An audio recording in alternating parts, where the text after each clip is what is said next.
The last time anyone saw Emily Carter, she was walking out of Evans' Diner off Route 19, a small town spot where everyone knew everyone. The kind of place where you could order a burger and fries without looking at the menu, where the waitresses knew your favorite drink before you sat down. It was 9:47 p.m. on a chilly Thursday in early November. Emily had been sitting alone in a corner booth, stirring a half-empty cup of coffee, her blonde hair tied back in a loose ponytail. The security footage showed her reaching for her jacket, slipping it on and stepping outside. She pulled her hoodie up against the wind, hesitated for a second, then disappeared into the night. By morning, she was gone without a trace. Detective Jake Lawson pulled into the parking lot just as the sun began to rise. The flashing lights of a patrol car reflected off the diner's fogged-up windows. Emily's car, a silver Honda Civic, was still parked out front, driver's side door locked, keys sitting untouched in the ignition. The gas tank was full. Nothing inside the vehicle looked disturbed. No signs of a struggle. "Someone left in a hurry," said Officer Maria Torres, standing by the car. "But it wasn't Emily." Lawson took a slow breath, looking around. The streetlights flickered as the last of the night faded away. Willow Creek was a quiet town, a place where missing persons cases didn't happen. People left, sure, but not like this. Not without their car, not without calling someone. Inside the diner, the smell of burnt coffee and bacon lingered. The waitress on duty, Linda Harrow, wiped her hands on her apron, eyes puffy from crying. "She was just here," Linda whispered. "Everything seemed fine until she left." Lawson studied the grainy black and white security footage on the manager's computer. Emily walked out the door, the camera catching her, glancing over her shoulder, as if she knew she was being watched. Then, just like that, she was gone. Detective Jake Lawson leaned over the crime board in his office, staring at the scattered pieces of Emily Carter's life. Photos of her smiling with friends, bank statements with unexplained cash withdrawals, security footage of her vanishing into the night. And now, the most disturbing lead yet, the mystery man in the hoodie. "Who the hell are you?" he muttered under his breath. Maria Torres walked in, dropping a thick folder onto the desk. "We pulled her phone records. There were dozens of encrypted emails from an unknown sender. No name, no real content, just vague messages. He knows I need out. Too late to turn back now." And then, nothing. The last email was sent 3 days before she vanished. Lawson sat down at Emily's apartment, which still smelled like lavender candles and old books. Nothing was out of place, no signs of a struggle, no packed bags, no clue that she had planned to run. Yet something gnawed at him. He flipped open her laptop and there it was, a hidden folder labeled Willow. Inside were dozens of scanned documents, photos, and newspaper clippings. A buried police report from 5 years ago caught his attention. It detailed a drug deal gone wrong behind Evans' Diner. 2 men arrested, 1 man missing. The missing man's name? Daniel Cross. Lawson's stomach tightened. Daniel Cross had just been released from prison. The deeper they dug, the worse it got. Emily had withdrawn over $8,000 from her bank in the past 3 months. The money was never deposited anywhere else. It simply vanished. "What if she was being blackmailed?" Torres asked. Lawson nodded. Or worse, what if she found out something she wasn't supposed to? His phone buzzed. The lab report on the gas station security footage had just come back. The man in the hoodie? Daniel Cross. And he wasn't just anyone. He was a wanted suspect in multiple missing persons cases across the Midwest. Emily hadn't just disappeared. She had walked straight into the hands of a predator. Detective Jake Lawson stood outside Evans' Diner, his breath visible in the crisp Montana morning air. The neon sign buzzed faintly, the only sound in the stillness. Emily Carter had been missing for 10 hours, and every second that passed made it less likely she had left by choice. The first 48 hours were crucial. If Emily had been taken, the window to find her alive was already closing. Inside the diner, Maria Torres flipped through a notepad, jotting down the last known interactions Emily had before she disappeared. Linda Harrow, the waitress who had served her, fidgeted with a dish towel. "She was quiet last night, kept checking her phone, barely touched her coffee," Linda said. Then she left so fast, like she was trying to get away from something. The security footage showed the same thing, Emily glancing over her shoulder before stepping outside, but the street camera across the road? Nothing.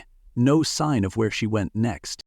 Her phone was still missing, but a tech team traced its last signal to a gas station 2 miles away, just 17 minutes after she left the diner. Lawson and Torres pulled into the station, a rundown place with flickering fluorescent lights. The clerk, Tom Bennett, looked half asleep behind the counter. "Yeah, I remember her," Tom said, rubbing his unshaven chin. "Came in late, around 10, bought a coffee, looked nervous." "Nervous how?" Lawson asked. Kept looking around like she was expecting someone. Then this guy walked in. Tall, had a hoodie on, hands in his pockets. He said something to her, couldn't hear what.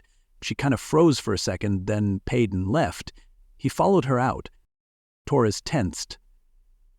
"Did she seem scared?" Tom nodded. "I thought maybe it was just a couple arguing or something. I didn't think much of it, but now, yeah, something was off." Lawson's gut tightened. Emily didn't have a boyfriend. Who was the man in the hoodie? The tip came in just after midnight. A farmer named Bill Dawson, who owned land on the outskirts of Willow Creek, had called in saying he saw a green hoodie tangled in the trees near his property.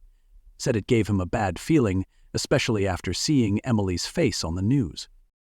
Detective Jake Lawson and Officer Maria Torres arrived within the hour, headlights cutting through the thick fog. The night air was cold and heavy, the kind that settled into your bones. Dawson met them at the gate, a shotgun slung over his shoulder. "Didn't want to touch nothing," he said, leading them toward the woods. "Figured I'd let the professionals do that." The flashlight beams flickered over something hanging from a low branch. A torn piece of green fabric. Emily's hoodie. Torres's heart pounded. She was here. The ground beneath the branch told its own story. 2 sets of footprints. One light, Emily's sneakers. The other, heavier, boots, a struggle, drag marks leading deeper into the woods. Lawson followed the trail with a growing sense of dread. She didn't just walk away, she was taken. Then Torres spotted something else. Hidden behind thick brush, barely visible in the moonlight, stood a small, rotting cabin. The front door was slightly open, swaying with the wind. The scent of damp wood and something metallic filled the air. Lawson took a breath, hand resting on his holster, and pushed the door open. Inside, the cabin was cramped and filthy. A single mattress lay on the floor, covered in a dirty blanket. An old radio crackled with static in the corner. There was one plate in the sink, one mug on the table. And on the walls? Pictures of Emily. Dozens of them, some from social media, others clearly taken from a distance. At the diner, walking to her car, sitting in the park. She was being watched, Torres whispered. Lawson's jaw tightened. And whoever took her, they planned this. Then, on the far wall, something even worse. A map with red X's scattered across the Midwest. Missing women, different towns, different states. Daniel Cross. The name was now at the center of everything, a convicted felon with a history of violence, drug trafficking, and suspected kidnappings. He had slipped through the cracks of the justice system before, but this time, Lawson wouldn't let that happen. Fingerprints from the cabin's table and doorknob were a match. The FBI confirmed Cross had been on the move for years with multiple missing women linked to his pattern, young, small-town women who simply vanished without a trace. Emily was just the latest. But she was still alive. A SWAT team assembled before dawn, preparing to storm Cross's last known hideout. A trailer deep in the woods 50 miles out. Aerial surveillance showed a beat-up pickup truck parked outside, one that matched the vehicle seen near the gas station the night Emily disappeared. "This is it," Lawson said, tightening his grip on his gun. "He's in there." The team moved in, boots crunching on the frozen dirt. A tactical officer kicked the door in, and the moment the hinges splintered, the smell hit them, stale sweat, beer, and something worse. Cross was gone, but he had left something behind.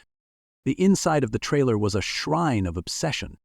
Polaroid pictures of Emily, some dating back months, were pinned to the walls, her Her face, her home, her workplace, even her inside the diner. "He's been watching her for a long time," Torres murmured, flipping through a notebook on the table. Inside were disturbing notes, detailing her routine down to the minute. 6:45 a.m., leaves apartment. 12:15 p.m., lunch at Evans' diner. 9:47 p.m., alone. Ready. Lawson's blood ran cold. Cross had been planning Emily's abduction for weeks, maybe months.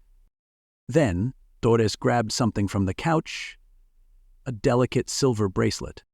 Emily's bracelet. Lawson exhaled sharply. "She's close." Then his phone buzzed.